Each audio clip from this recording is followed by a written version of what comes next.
Svečanim podizanjem zastave i defileom policijskog orkestra označen je početak turističke sezone u Skadarlje. Pored kulturno-umetničkog programa, građani su mogli da vide radove umetnika i brojnih proizvođača suvenira i narodnih radinosti. Tokom trajanja turističke sezone za Beograđane i goste glavnog grada pripremljeni su brojni, raznovrsni i besplatni sadržaj. Skadarlija, jedan od simbola Beograda i jedna od najstarijih prestoničkih ulica, spremno dočekuje predstojeću turističku sezonu.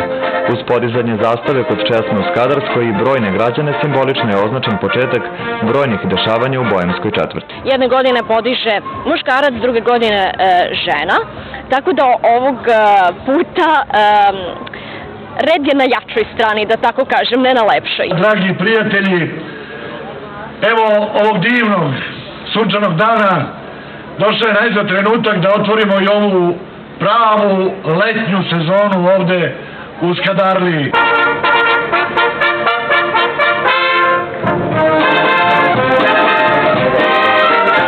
Čast da ove godine podigne zastavu pripala je glumcu Stefanu Buzuroviću, koji ističe da je Skadarlija svojevrstan simbol koji nas podsjeća šta je duša Beograda.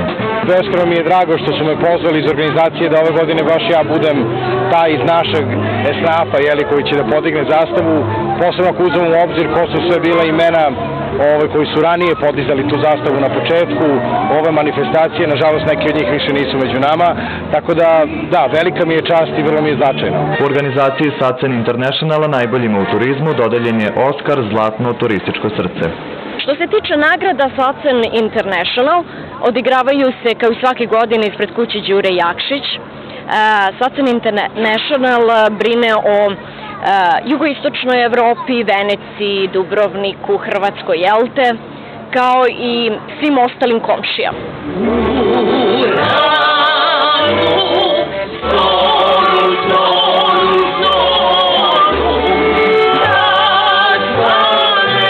U narednim mesecima za posetioce Skadarlije pripremljen je bogat program namenjen svim generacijama, kažu u turističkoj organizaciji Beograda, i dodaju da ovakvi sadržaji privlače veliki broj turista.